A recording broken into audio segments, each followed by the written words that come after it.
Hello everyone. రీసెంట్గా జరిగిన Telangana group 1 examination mains పేపర్లో పేపర్ 1లో భాగమైన హిస్టరీ సెక్షన్లో ఒక క్వశ్చన్ని డిస్కస్ చేద్దాం. ఈ క్వశ్చన్ ఏంటంటే, commercialisation of agriculture did not lead to improved technology in 19th century colonial India, examine అని క్వశ్చన్ అడిగారు. దాన్నే మనం తెలుగు అనువాదం చూస్తే, 19వ శతాబ్దం వలసవాద భారతదేశంలో వ్యవసాయ వాణిజ్యీకరణ మెరుగైన సాంకేతికతకు దారి తీయలేదు, పరీక్షించుము అని అన్నారు. ఈ క్వశ్చన్ మీరు అబ్జర్వ్ చేస్తే, the question is not about commercialisation of agriculture. అంటే కమర్షియలైజేషన్ ఆఫ్ అగ్రికల్చర్ వాణిజ్యీకరణ అనే విషయం, ఆ అంశం మీద క్వశ్చన్ అడగలేదు. వాణిజ్యీకరణ వలన ఎటువంటి మెరుగైన సాంకేతికత రాలేదు, దాన్ని ఎగ్జామిన్ చేయమని అడుగుతున్నారు. అంటే భారతదేశంలో కమర్షియలైజేషన్ జరుగుతుంది కానీ మోడర్నైజేషన్ కానీ న్యూ టెక్నాలజికల్ ఇన్పుట్స్ అనేవి కానీ జరగలేదు. మరి ఎందుకు జరగలేదు, దాన్ని ఎగ్జామిన్ చేయమని మనల్ని అడుగుతున్నారు. ఇలాంటి క్వశ్చన్స్కి ఆన్సర్ రాసినప్పుడు ఎప్పుడైనా సరే మనం ఒక ప్రాపర్ ఇంట్రడక్షన్, దానితో పాటు ఒక బాడీ, దానితో పాటు ఒక కంక్లూజన్ అనేది కంపల్సరిగా రాయాలి. మనం ఈ వాణిజ్యీకరణ అనే అంశం ఏదైతే ఉందో దాని డెఫినేషన్ని ఇంట్రడక్షన్గా రాస్తే మనకు చాలా మంచి మార్క్స్ వస్తాయి.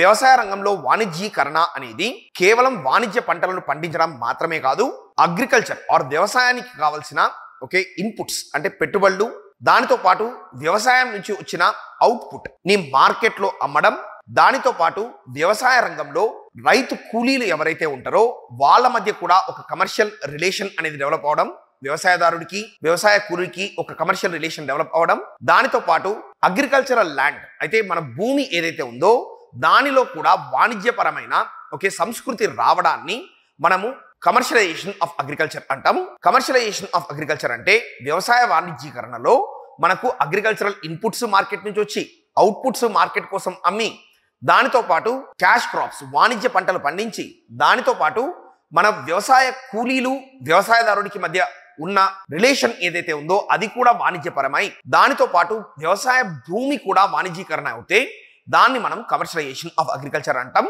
ఈ 5 అంశాలను మనం ఇంట్రడక్షన్ లోనే క్లియర్ గా మెన్షన్ చేయాలి. చేసిన తర్వాత వాణిజ్యీకరణ భారతదేశంలో జరుగుతుంది కానీ సాంకేతికత అనేది ఇంప్రూవ్ కావట్లేదు అని చెప్పి క్వశ్చన్ అడిగారు. కాబట్టి మనము మెయిన్ బాడీ రాసినప్పుడు ఏదైతే ఉందో దానిలో మనము ఎందుకు ఇండియాలో సాంకేతికత అనేది ఇంప్రూవ్ అవ్వలేదు అని మనం అర్థం చేసుకోవాలి. ఫస్ట్ అండ్ ఫార్మోస్ట్, బ్రిటిష్ వాళ్ళు వలసవాద పాలనలో వాళ్ళు ఏం చేసినా సరే అది వాళ్ళ బెనిఫిట్ కోసం చేసుకున్నారు కానీ, లేకపోతే వాళ్ళకు పనికొచ్చే పనులు మాత్రమే చేశారు కానీ భారతదేశంలోని వ్యవసాయదారులను వారి జీవిత విధానాన్ని ఇంప్రూవ్ చేయడానికి బ్రిటిష్ వాళ్ళు ఏమీ చేయలేదు. కాబట్టి బ్రిటిష్ వాళ్ళ ఫోకస్ ఎప్పుడైనా సరే దేని మీద ఉంది, ఎక్కువ రెవెన్యూని కలెక్ట్ చేయడం మీదనే ఫోకస్ ఉంది కానీ అగ్రికల్చర్ ని ఇంప్రూవ్ చేయాలన్న ఆలోచన వాళ్ళకి అసలు లేదు. అది రైతువారి కావచ్చు, మాల్వారీ కావచ్చు, లేకపోతే జమీందారీ సెటిల్మెంట్ కావచ్చు, ఏ విధానమైనా సరే బ్రిటిష్ ఫోకస్ మొత్తం రెవెన్యూ కలెక్షన్ మీద ఉంది కానీ అగ్రికల్చర్ ఇంప్రూవ్మెంట్ మీద లేకపోవడం అనేది మొదటి భాగం. దానితో పాటు రెండో అంశం మనం ఆలోచిస్తే, బ్రిటిష్ వాళ్ళు భారతదేశాన్ని పరిపాలించింది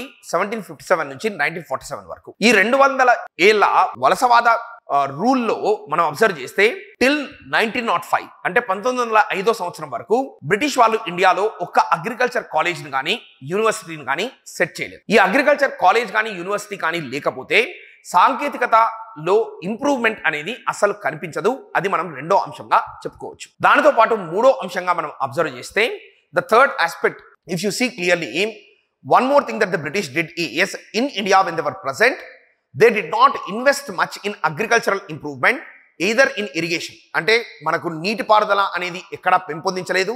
19వ శతాబ్దంలో అయితే దాని మీద అసలు ఫోకసే లేదు. సో మనకు నీటిపారుదల ఇంప్రూవ్ అవ్వలేదు. దాంతో పాటు అగ్రికల్చర్లో మెకనైజేషన్ అంటే కొత్త పనిముట్లు కానీ లేకపోతే మిషనరీని కానీ బ్రిటిష్ వాళ్ళు ఎప్పుడూ కూడా ఎంకరేజ్ చేయలేదు.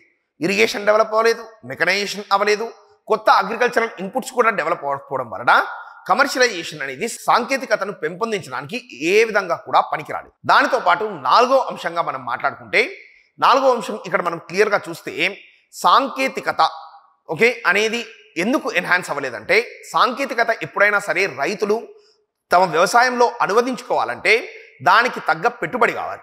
కానీ భారతదేశంలో majority of the farmers during the British colonial rule they were under debt burden. అంటే వాళ్ళే అప్పుల్లో ఉన్నారు, వాళ్ళకు క్రెడిట్ సోర్స్ లేదు, బ్రిటిష్ వాళ్ళు బ్యాంక్స్ ఎక్కడ ఎస్టాబ్లిష్ చేయలేదు. దానివల్ల ఏంటి, కొత్త విధానాన్ని అయినా పాటించాలంటే ధనము అనేది మూలం కాబట్టి మనం దాంట్లో ఎటువంటి ఎన్హాన్స్మెంట్ జరగనప్పుడు సాంకేతికత కూడా ఇంప్రూవ్ అవ్వదు. అది మనం 4వ డైమెన్షన్ గా చెప్పుకోవచ్చు. దానితో పాటు 5వ డైమెన్షన్ గా మనం మాట్లాడుకుంటే సో భారతదేశంలో వ్యవసాయంలో వాణిజ్యీకరణ జరుగుతుంది, కానీ ఈ వాణిజ్యీకరణ జరగడం వలన జరిగిన బెనిఫిట్ మొత్తం ఎవరికి జరుగుతుంది? ఒకటి బ్రిటిష్ వాళ్ళకి జరుగుతుంది, లేకపోతే మర్చెంట్స్కి జరుగుతుంది, మనీ లెండర్స్ జరుగుతుంది, కానీ Indian farmers did not get benefited in any fashion. That is the next reason. Then along with that, one more important factor why commercialization did not lead to technological improvement in Indian agriculture is because the Britishers did not provide proper agriculture extension services. అంటే కొత్త వ్యవసాయ విధానాలు ఏవైతే ఉన్నాయో వాటిని రైతుల్లోకి తీసుకెళ్లడానికి British వాళ్ళు ఎటువంటి ఇనిషియేటివ్ తీసుకోలేదు. దీనివల్ల కూడా భారతదేశంలో సాంకేతికంగా వ్యవసాయం అనేది ఇంప్రూవ్ అవ్వలేదు.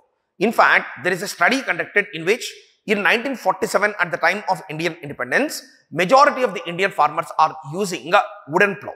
అంటే భారతదేశంలో భారత స్వాతంత్రం వచ్చేసరికి కూడా మెజారిటీ ఆఫ్ ది ఫార్మర్స్ అంటే చాలా మంది వ్యవసాయదారులు చెక్క నాగలిని వాడుతున్నారు.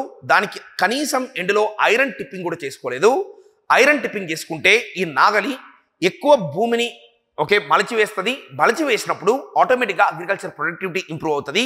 ఇంత చిన్న సాంకేతికతను కూడా భారతదేశంలో రైతులు ఫాలో అవ్వలేదంటే డెఫినెట్గా బ్రిటిష్ రూల్లో ఇండియాలో అగ్రికల్చర్ అనేది టెక్నాలజికల్గా అసలు ఇంప్రూవ్ కాలేదనే విషయం మనం అర్థం చేసుకోవాలి. ఫైనలీ ఇన్ కంక్లూజన్, వలసవాద పాలనలో భారతదేశాన్ని దోచుకోవడానికి చూపిన శ్రద్ధను భారతదేశంలో సాంకేతికతను ఎన్హాన్స్ చేయడానికి ఎవరు చూపించలేదు. దీనివల్లనే భారతదేశ వ్యవసాయం అనేది చాలా వెనుకబడి ఉంది. దానివల్లే ఎన్నో కరువులు, కాటకాలు, క్షామాలు ఇలాంటివన్నీ వచ్చేవి అని చెప్పి మీరు కంక్లూడ్ చేస్తే చాలా బాగుంటుంది. On this note, let's call the session to an end.